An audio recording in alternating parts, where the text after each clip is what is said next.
can we speed up?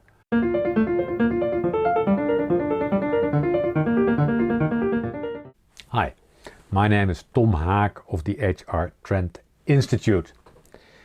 Today, another episode in the series Using HR Trends. In one of the earlier episodes, I tried to link to that episode here, I presented a very simple framework with 3 steps. Step 1, look at your big organizational issues. A couple, maybe 2, 3. Then determine which of the HR practice areas, from organizational design, recruitment, to some of the other ones, which of those areas could contribute to tackling, solving the issue. Then the question is, how can we use important trends in those areas? And my key message is not use all the trends, but also there, do it in a clever way. Look at some of the trends that really could help you in your focus areas. And on the website of the HR Trend Institute, hrtrendinstitute.com, you can find an overview of 14 mega trends that shape HR. You could also say classical trends, but 14 trend areas that were important, but also most likely will be important in the future. And today we're speaking about trend number 4, and it's listed in that chart. I see it on my screen. From slow to fast to faster. That has to do, it's everything is going fast. And of course this is a super classical trend, powered by technology for a big part. Although it's a classic trend that has been in existence for years and years and years, if we look at the HR practices, many of them are still rather slow. That's very unfortunate. So the simplest example is always in the area of recruitment. There are organizations where the process from defining an opportunity to filling a vacancy often takes weeks, if not months. Staffing teams can take too long. The definition of a vacancy takes too long, and I highly recommend you to stop with vacancies. That's trend number 11, from job-based HR to skill-based HR. So in another episode, more about that. I saw a study some time ago where it was measured how long it took people to fill in an online application form, and that varied between, you could say, 1 minute to 20 minutes. So there were at that time organizations where it takes 20 minutes to fill in an online application form. Even you had to fill in your name and your education, so kind of replicating your resume, not even uploading, but replicating your resume in a form. Well, that's, you could say, bad practice. But also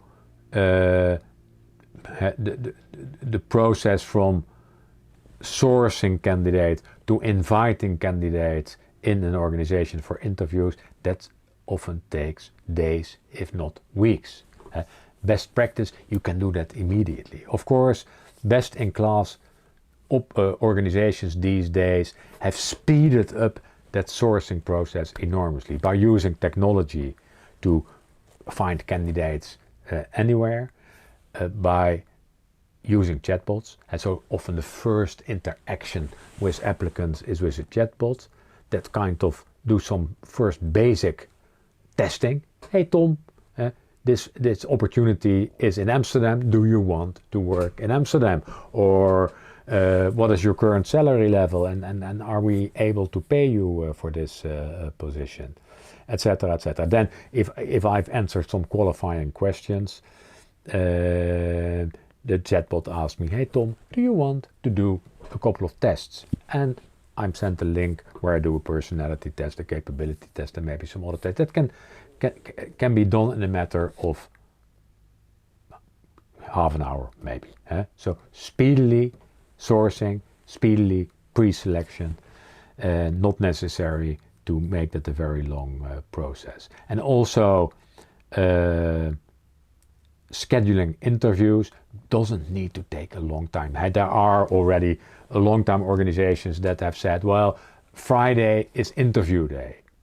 So when they meet online or in other ways suitable candidates, they know they can always invite those candidates for interviews on Friday, because Friday is interview day. So recruitment is typically an area where a lot of things can be speeded up. But if you look at the other HR practice areas, there's generally always an opportunity to do things faster. And not a little bit faster, but generally a lot faster. Look at your performance management cycle. Look at your pay adjustment cycle. Look at your feedback processes, etc., etc., etc. Speed is super important, and speed gives a lot of opportunity to improve important HR areas. And it doesn't need to be complicated, and it's not always necessary to use technologies. Do I want to say more? Not at this moment. So I challenge you to look at your HR processes, especially those processes, those practices that will contribute to your most burning issues, and to look at how fast are we? Can we speed up? And not a little bit, but can we speed up dramatically? And it will give you undoubtedly a competitive advantage, because many organizations are still super slow. So this was another episode in the series Using HR Trends. I recommend you to subscribe somewhere. Follow me on LinkedIn, or connect to me on LinkedIn if you want. Go to the website of the HR Trend Institute and watch out for more videos, because there will follow more videos also in this series Using HR Trends. Bye bye.